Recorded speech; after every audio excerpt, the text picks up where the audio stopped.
जय माता दी। सुविचार संग्रह के पावन मंच पर आप सभी श्रद्धालुओं का हार्दिक अभिनंदन है। शारदीय नवरात्रि के शुभ अवसर पर आज हम दूसरे दिन मां ब्रह्मचारिणी की पावन कथा का श्रवण करेंगे। मां ब्रह्मचारिणी की साधना और तप का अद्भुत महत्व हमें आध्यात्मिक मार्ग पर अग्रसर करता है। मां दुर्गा की नवशक्ति का दूसरा स्वरूप ब्रह्मचारिणी का है। यहाँ ब्रह्मा का अर्थ तपस्या से है। माँ दुर्गा का यह स्वरूप भक्तों और सिद्धों को अनंत फल देने वाला है। इनकी उपासना से तप, त्याग, वैराग्य, सदाचार और संयम की वृद्धि होती है। ब्रह्मचारिणी का अर्थ तप की चारिणी यानी तप का आचरण करने वाली। देवी का यह रूप पूर्ण ज्योतिर्मय और अत्यंत भव्य है। इस देवी के दाएं हाथ में जप की माला है और बाएं हाथ में यह कमंडल धारण किए हैं। कथा के अनुसार पूर्व जन्म में इस देवी ने हिमालय के घर पुत्री रूप में जन्म लिया था और नारद जी के उपदेश से भगवान शंकर को पति रूप में प्राप्त करने के लिए घोर तपस्या की थी। इस कठिन तपस्या के कारण इन्हें तपश्चारिणी अर्थात ब्रह्मचारिणी नाम से अभिहित किया गया। 1000 वर्ष तक इन्होंने केवल फल फूल खाकर बिताए और 100 वर्षों तक केवल जमीन पर रहकर शाक पर निर्वाह किया। कुछ दिनों तक कठिन उपवास रखे और खुले आकाश के नीचे वर्षा और धूप के घोर कष्ट सहे। 3000 वर्षों तक टूटे हुए बिल्व पत्र खाएं और भगवान शंकर की आराधना करती रहीं। इसके बाद तो उन्होंने सूखे बिल्व पत्र खाना भी छोड़ दिए। कई हजार वर्षों तक निर्जल और निराहार रहकर तपस्या करती रहीं। पत्तों को खाना छोड़ देने के कारण ही इनका नाम अपर्णा नाम पड़ गया। कठिन तपस्या के कारण देवी का शरीर एकदम क्षीण हो गया। देवता, ऋषि, सिद्धगण, मुनि सभी ने ब्रह्मचारिणी की तपस्या को अभूतपूर्व पुण्य कृत्य बताया, सराहना की और कहा है देवी आज तक किसी ने इस तरह की कठोर तपस्या नहीं की। यह तुम ही से ही संभव थी। तुम्हारी मनोकामना परिपूर्ण होगी और भगवान चंद्रमौली शिवजी तुम्हें पति रूप में प्राप्त होंगे। अब तपस्या छोड़कर घर लौट जाओ। जल्द ही तुम्हारे पिता तुम्हें बुलाने आ रहे हैं। इस देवी की कथा का सार यह है कि जीवन के कठिन संघर्षों में भी मन विचलित नहीं होना चाहिए। मां ब्रह्मचारिणी देवी की कृपा से सर्व सिद्धि प्राप्त होती है। दुर्गा पूजा के दूसरे दिन देवी के इसी स्वरूप की उपासना की जाती है। प्रेम से बोलिए मां ब्रह्मचारिणी की जय। अब आइए हम मां दुर्गा के महिषासुर वध की महिमा का गुणगान करें, जिसमें हम जानेंगे कि मां दुर्गा ने महिषासुर का नाश करके कैसे धर्म की पुनर्स्थापना की। महिषासुर दिति और कश्यप ऋषि के वंश का एक बलशाली राक्षस था। उसने हिमालय और मंदराचल पर्वतों पर घोर तपस्या की। उसकी तपस्या से प्रसन्न होकर ब्रह्मा जी उसके सामने प्रकट हुए और वरदान मांगने को कहा। तब महिषासुर ने ब्रह्मा जी से चतुराई दिखाते हुए वरदान मांगा, हे पितामह, मेरा वध न तो किसी पुरुष से हो, न किसी देव से, न ही किसी असुर से, केवल स्त्री द्वारा ही मेरा वध हो सके। ब्रह्मा जी ने तथास्तु कह दिया। महिषासुर के मन में यह विश्वास था कि स्त्री कभी उसका सामना नहीं कर पाएगी। वरदान पाते ही उसका अहंकार 7वें आसमान पर पहुंच गया। वरदान प्राप्त कर महिषासुर ने तीनों लोकों पर कब्जा करना शुरू कर दिया। उसने देवलोक पर आक्रमण कर इंद्र को अपच कर दिया और देवताओं को पृथ्वी पर भगा दिया। यज्ञवेदियां नष्ट कर दी, वेदशास्त्र जलाए गए और धर्म का ह्रास होने लगा।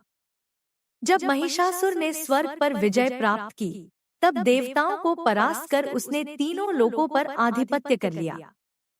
तब सब देवता अत्यंत दुखी होकर ब्रह्मा, विष्णु और महेश के पास पहुंचे और अपने अपमान और कष्ट की व्यथा सुनाई।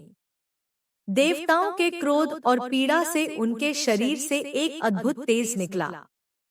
यह तेज मिलकर एक दिव्य रूप में बदल गया। वही थी आदिशक्ति दुर्गा। उनके 10 भुजाएं थी, प्रत्येक हाथ में एक दिव्य आयुध। रूप अनुपम, नेत्र सूर्य समान, मुख चंद्रमा जैसा और सिंहवाहिनी। तब सभी देवताओं ने उन्हें अपने अपने शस्त्र भेंट में दिए। शिव जी ने त्रिशूल, विष्णु जी ने चक्र, इंद्रदेव ने वज्र, वरुण देव ने शंख, अग्निदेव ने शक्ति, वायुदेव ने धनुष बाण, कुबेर ने गदा, यमदेव ने कालदंड, समुद्र ने हार और वस्त्र, हिमालय ने सिंह वाहन। फिर शुरू हुआ माँ दुर्गा और महिषासुर का युद्ध। देवी दुर्गा रणभूमि में पहुंची और सिंह की गर्जना से धरती आकाश गूंज उठा। उनकी गर्जना सुनकर महिषासुर की सेना कांप उठी। महिषासुर ने पहले देवी को विवाह का प्रस्ताव दिया और कहा, हे सुंदरी, तुम जैसी स्त्री को युद्ध करने की आवश्यकता नहीं, आओ मेरी रानी बनो। तब देवी ने दृढ़ स्वर में उत्तर दिया, अधर्मी, मैं युद्धभूमि में आई हूँ धर्म की स्थापना के लिए, अधर्म का साथ देने के लिए नहीं। इसके बाद भीषण युद्ध शुरू हुआ। महिषासुर कभी भैंसे का रूप, कभी सिंह, कभी हाथी और कभी पुरुष का रूप धारण कर देवी को छलने का प्रयास करता रहा। देवी ने हर रूप में उसका सामना किया। महिषासुर की सेना नष्ट होती देखकर उस सेना का सेनापति चिक्षुर क्रोध में भर देवी के साथ युद्ध करने के लिए आगे बढ़ा। वह देवी पर इस प्रकार बाणों की वर्षा करने लगा, मानो सुमेरु पर्वत पानी की धार बरसा रहा हो। इस प्रकार देवी ने अपने बाणों से उसके बाणों को काट डाला तथा उसके घोड़ों व सारथी को मार दिया। साथ ही उसके धनुष और उसकी अत्यंत ऊंची ध्वजा को भी काटकर नीचे गिरा दिया। उसका धनुष कट जाने के पश्चात उसके शरीर के अंगों को भी अपने बाणों से बींध दिया।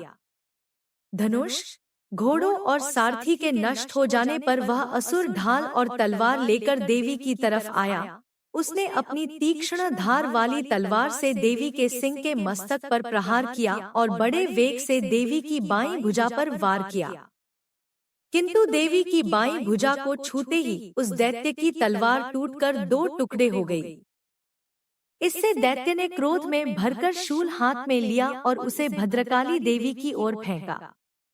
देवी की ओर आता हुआ वह शूल आकाश से गिरते हुए सूर्य के समान प्रज्वलित हो उठा। उस शूल को अपनी ओर आते हुए देखकर देवी ने भी शूल छोड़ा और महाअसुर के शूल के 100 टुकड़े कर दिए और साथ ही महाअसुर के प्राण भी हर लिए। चिक्षुर के मरने पर देवताओं को दुख देने वाला चामर नामक दैत्य हाथी पर सवार होकर देवी से लड़ने के लिए आया और उसने आने के साथ ही शक्ति से प्रहार किया, किंतु देवी ने अपनी हुंकार से ही उसे तोड़कर पृथ्वी पर डाल दिया। शक्ति को टूटा हुआ देखकर दैत्य ने क्रोध से लाल होकर शूल को चलाया, किंतु देवी ने उसको भी काट दिया। इतने में देवी का सिंह उछलकर हाथी के मस्तक पर सवार हो गया और दैत्य के साथ बहुत ही तीव्र युद्ध करने लगा। फिर वह दोनों लड़ते हुए हाथी पर से पृथ्वी पर आ गिरे और दोनों बड़े क्रोध से लड़ने लगे। फिर सिंह बड़े जोर से आकाश की ओर उछला और जब पृथ्वी की ओर आया तो अपने पंजे से चामर का सिर धड़ से अलग कर दिया।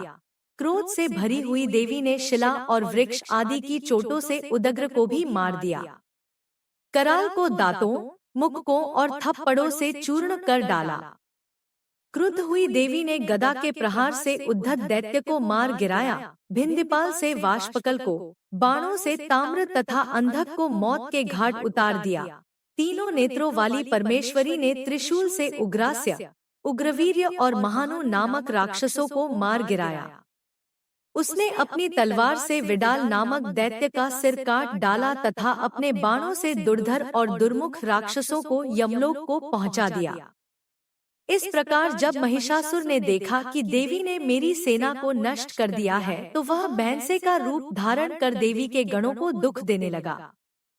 उन गणों में कितनों को उसने मुख के प्रहार से, कितनों को खुरों से, कितनों को पूंछ से, कितनों को सींगों से, बहुतों को दौड़ाने के वेग से, अनेकों को सिंहनाद से, कितनों को चक्कर देकर और कितनों को श्वास वायु के झोंकों से पृथ्वी पर गिरा दिया।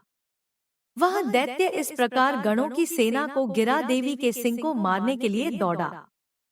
इस पर देवी को बड़ा गुस्सा आया। उधर दैत्य भी क्रोध में भरकर धरती को खुरों से खोदने लगा तथा सींगों से पर्वतों को उखाड़ उखाड़ कर धरती पर फेंकने लगा और मुख से शब्द करने लगा। महिषासुर के वेग से चक्कर देने के कारण पृथ्वी क्षुब्ध होकर फटने लगी। उसकी पूंछ से टकराकर समुद्र चारों ओर फैलने लगा। हिलते हुए सींगों के आघात से मेघ खंड खंड हो गए और श्वास से आकाश में उड़ते हुए पर्वत फटने लगे।